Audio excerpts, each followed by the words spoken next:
Some important safety instructions before we enter the reserve. Since this is a moving vehicle on a bumpy road, we're going to have everyone remain fully seated throughout the entire safari with your feet, arms, legs aside at all times. Even while we're standing still, there is no standing allowed, even to switch seats. Now, children are allowed to sit on a parent's lap to get a better view, but they must remain fully seated on a parent's lap. That means no standing on your lap, no holding a child up like Simba, and please no passing children around. Want to make sure children are safe, so parents, please supervise your children. Also, this is a photo safari, so take as many pictures as you want. Just remember, we cannot stop for every animal, and not every animal will stop for us. Make sure you have those cameras ready. So now we're going to enter the Harambe Wildlife Reserve. Our very first stop is going to be the Lilitori Forest. So let's keep an eye open for the animals. They like to blend with their surroundings. That's how they avoid predators. All the animals are also animals. Go over there on our right-hand side and hide in those bushes. You can see the old coffee moving around a little bit over there. A lot of people think that they're part of the zebra family with those hind legs being striped, but that's actually not the case. They're actually a part of the giraffe family. They are the only living relatives of the giraffe. You can see them over there. Very reclusive animals, so reclusive. They were not discovered by Westerners until the year 1901. For a long time, only being thought of as an African legend. Now, laying down over there on our left-hand side, you'll be able to see a black rhinoceros. As I wandering around. They can weigh up to around 3,000 pounds. They can charge up to 35 miles per hour. Very solitary animals, pretty much just keeping to themselves. Once in a while, you'll see them in smaller groups. A group of rhinos is called a crash. He's coming. Now, we're very lucky to see this black rhino because there's only less than 5,000 left in the world due to the only predator man poaching for those horns, which are made of keratin, the same material as our fingernails and hair. They have very poor eyesight, so they rely mostly on their very sensitive hearing to help them get around. Well, also over there, hiding in the bushes on our left-hand side, we are going to be able to see some bongos. Bongos are known as the ghosts of the forest due to their ability to hide very well deep inside the forest. Both the males and the females have those long horns pointing backwards. Nothing get through the bushes and leaves a lot more easily. Those long horns reach up to 36 inches long. Also over there on our right-hand side, hiding in those bushes, you can see that greater kudu. One of the taller antelopes here in the reserve at around 55 inches at the shoulders. You can tell that she's a female due to the fact that she does not have any horns on her head. Male's horns reach up to 71 inches long. Greater kudus can weigh up to around 750 pounds, but have amazing leaping ability, able to jump 8 feet in the air. So now we're out of the Lilitori Forest, and now we're going to be entering the Sapi River. Let's keep our eyes open in the water. Sometimes you'll see some animals wandering around in there. Now we are going to be going by a Nile hippopotamus, but it's going to be on our right-hand side, so please remember to remain fully seated, please. Stay seated, please. Thank you. That is for your safety. You can see that Nile hippopotamus over there, one of the largest and most dangerous animals in Africa. Able to weigh up to around 5,500 pounds and can charge up to 20 miles per hour. Now, please stay seated back there in the yellow shirts. Thank you. Despite having those large jaws and big sharp teeth, they're actually vegetarians. They just happen to be very, very territorial. Also over there on our left-hand side, you can see those pink-backed pelicans. They get their name from the pink colorization they get during mating season. They can also have a 9-foot wingspan and weigh up to around 15 pounds. Now we're going to be able to see some more Nile hippos over there on our left-hand side. They can stay underwater for up to 8 minutes at a time, coming up for only a short amount of time for air. They'll spend most of their day in the water resting. Once it becomes nighttime, though, they'll head out of the water looking for food, becoming a lot more active, making them nocturnal animals.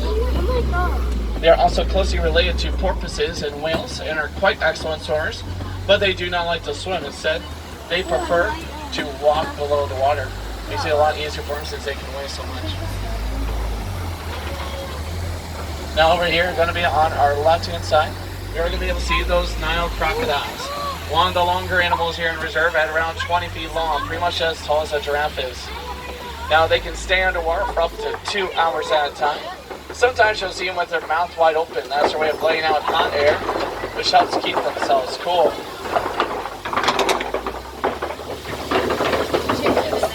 Now crocodiles can weigh up to around 500 pounds and can eat half their body weight in just one meal. They also have very powerful jaws that are strong enough to break the bones of their prey. And that includes larger animals such as wildebeest and zebras, even though their main food of choice is actually fish. So now we have made our way out of the Sapi River and are now heading on over to the savannah, the longest part of the reserve, as well as my personal favorite.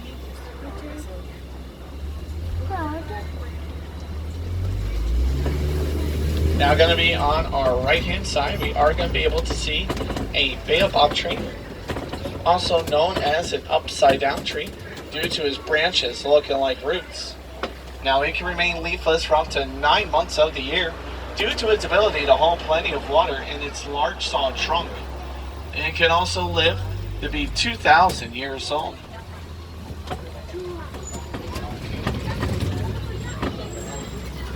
Now if children are having a hard time seeing, please remember that children can sit on a parent's lap.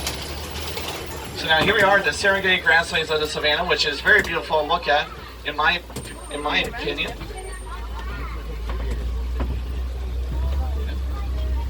Yeah, remember, children must remain fully seated on the lap.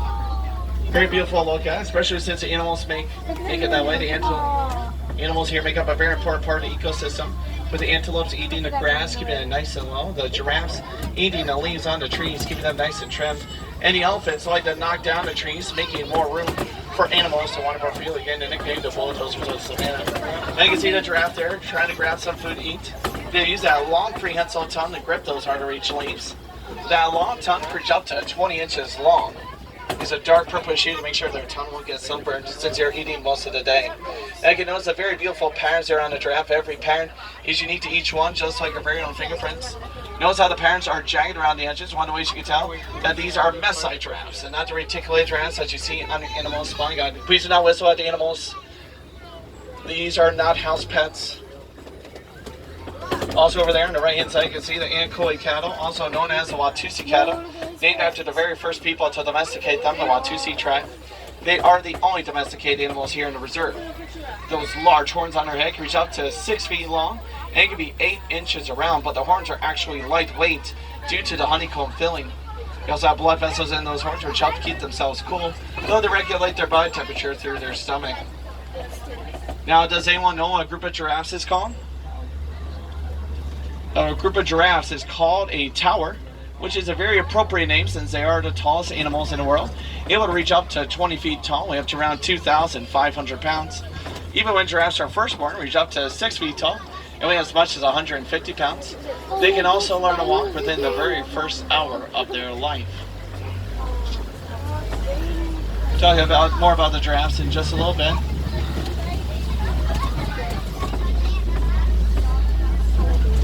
See what I can find over here.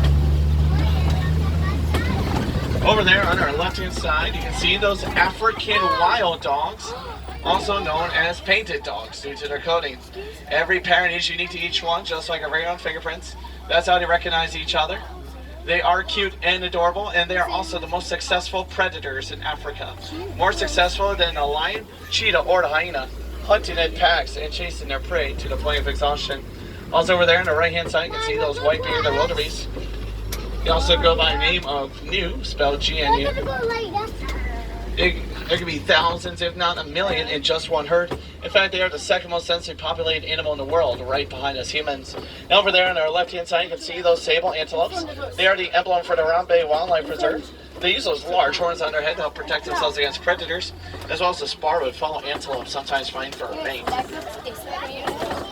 Now, giraffes are considered to be gentle giants. Some even say they have a big heart, which is a very true statement. Their heart is 2 feet long and can weigh up to around 25 pounds.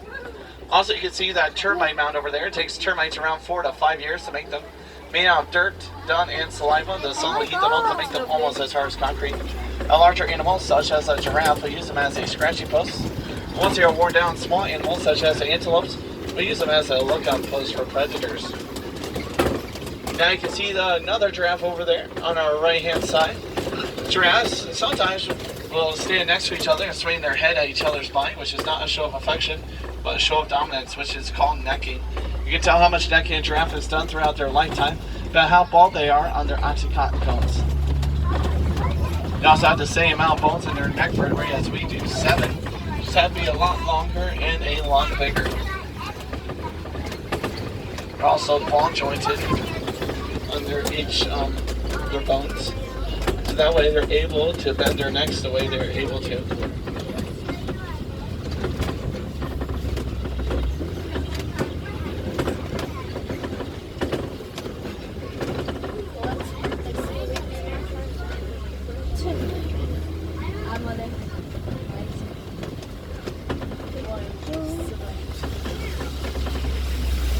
Let's see what I can find further up ahead.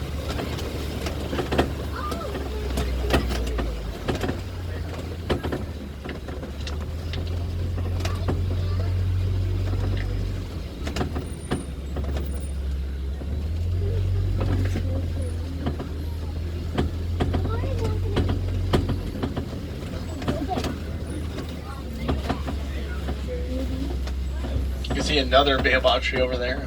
In the distance on our right hand side. Very solid tree. It's actually almost as hard as concrete. In fact, larger animals like to try to break into that tree, try to get to the wire that's inside. One of those animals being an elephant.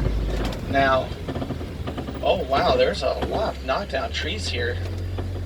You know what? Speaking about elephants, actually elephants are like not to knock down trees. So by the way these trees are positioned, it looks like they've headed this way. So let's see if we can try to find some elephants up ahead here, folks.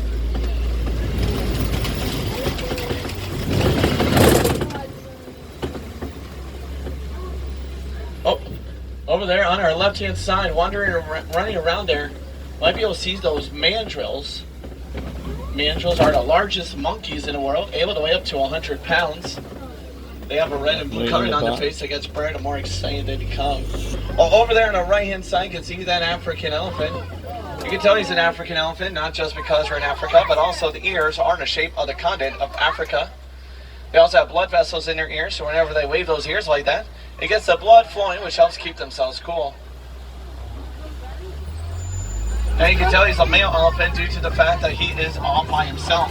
Once males reach a certain age, they'll leave the herd voluntarily or involuntarily, while the females will take care of the young and run the herd. Males don't always end up alone though. Sometimes they find other male elephants and they'll form their own bachelor party. In fact, there can be up to 144 male elephants in just one group. But they won't stay too far away from the female herds though, because they want to be close by for when it becomes mating season. So we might be able to see if please do not make elephant sounds. Please don't calls towards animals or whistling.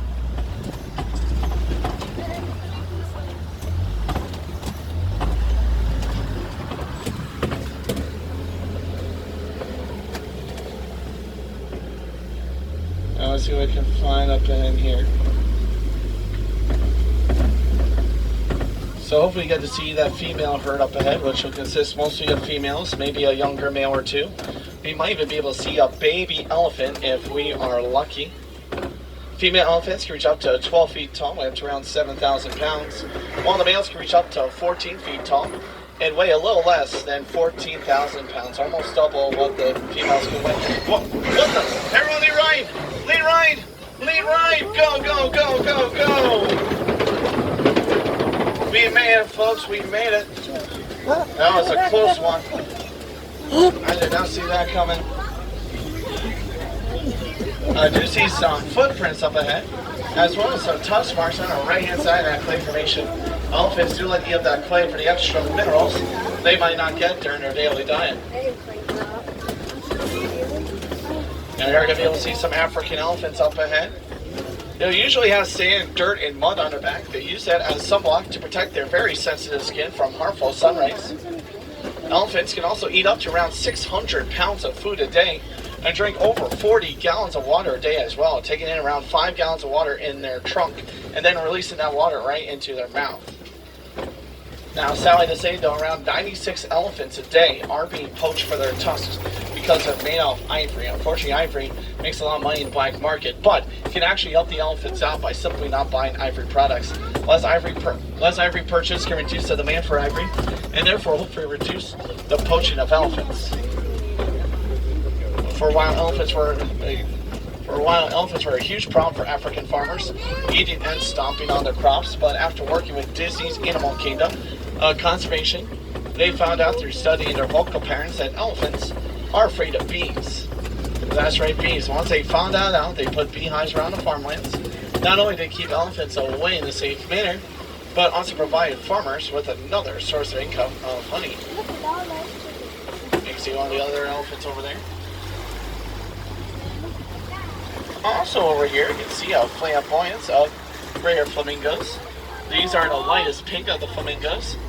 They don't start off pink though, they actually start off gray. As you can tell by some of the younger ones there. Only a few months old are starting to get their pink coloring. They won't turn fully pink until they're a year and a half old. And they'll get that pink colorization through their daily diet of brine shrimp.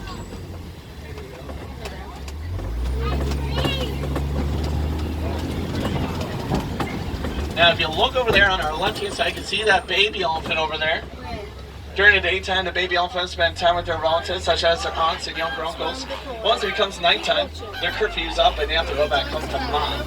Now, that baby elephant's about a year and a half old, so she probably weighs around 1,800 pounds. And over there on our left-hand side, you can see that mud pit, which usually means there's been some southern white rhinos around. They like to roll around in the mud, which helps keep themselves cool. Also adds an extra layer to their skin for when they're being attacked by bugs. So maybe we can see some southern white rhinos as we head up ahead.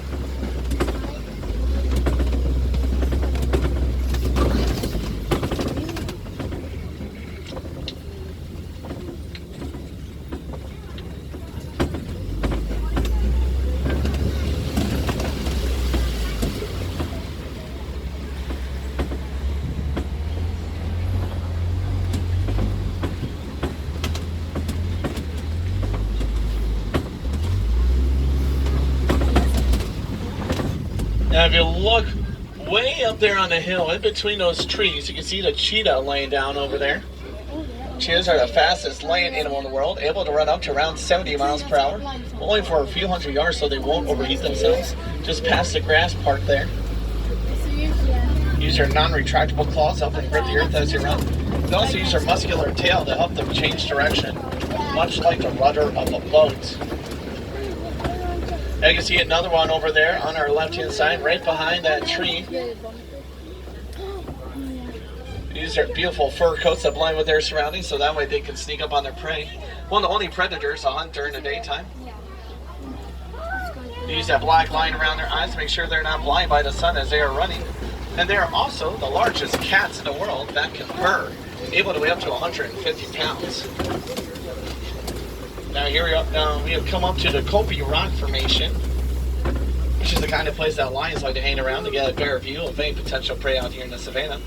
I'm not sure we're going to see them during this time though, because they are usually inactive 16 to 20 hours of the day, usually hunting at night due to their excellent night vision, their night vision being 6 times better than the average man. In case we don't see the lions, you can always check out the nighttime safaris or start at sunset. It goes when the park closes at 10:30. Might even be able to hear a lion roar, which we heard from 5 miles away. Now over there on our right hand side, you can see those ostriches, but you can also see those southern white rhinos. And one thing you're going to notice is that they're not actually white. They get their name from the word white, which means wide. Describes their mouth. They have a more squarish mouth, unlike the black rhinos who have a more triangular one. They can weigh up to around 5,000 pounds. They can charge up to 35 miles per hour.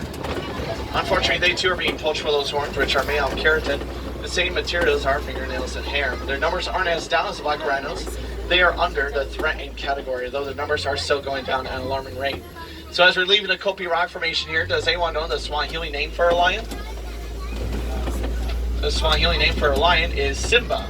If we have any wilderness explorers on board, you're on board the Simba 1, page 15 of your book. Now over there on our left-hand side, you can see that warthog. Warthogs are the world's largest burrowing animal, using their tusk and their front hooves to help it dig into the earth. I heard Pumbaa. Pumbaa in Swahili actually means dimwit or fool, which these warthogs are not. They're actually very intelligent animals. Go back into those burrows so that way they can use those razor-sharp tusks to protect themselves against predators. Now up ahead, going to be on the right-hand side, we're going to be able to see those grand zebras. These zebras are black with white stripes, as you can tell by their nose. Every parent is unique to each one, just like your very own fingerprints. Though they seem like docile animals, they do have a kick powerful enough to break the jaw of a lion. Also, you can see those ostriches. They are the world's largest birds, able to reach up to 9 feet tall and weigh up to around 340 pounds. They also produce the world's largest bird eggs, which you can see over there on our right-hand side. Each egg can weigh up to around 3 pounds. It is strong enough for a full-grown man to stand on top of the eggs without them cracking under pressure. Now, ostriches are flightless birds. Though they are flightless, they can run up to 40 miles per hour using their wings to help them change direction. So now we're going to head out of the savannah and make our way into the Magadi Glen, the final part of the reserve, as well as the shortest. So let's see what animals we can find before we head back to civilization.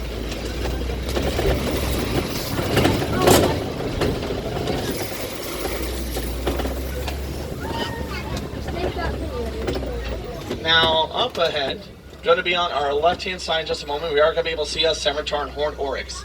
They get their names from the horns looking like scimitar swords. Unfortunately, they are extinct in the wild due to poaching on those horns, but they're striving in conservations and reserves such as this one. They can go up to 9 months without drinking any water due to their ability to have a high body temperature. In fact, they can reach up to 115 degrees Fahrenheit without breaking a sweat. Also over there on our right-hand side, you can see a couple of yellow-billed storks. They are carnivorous birds. They'll eat fish, frogs, snakes, and even smaller birds. Now, unfortunately, folks, this is the end of our safari. I hope you had a good time. They come back and see us again. Every safari is different. The animals, sure of it. Now, Harambe means to come together, and I believe the coming together of humans and animals.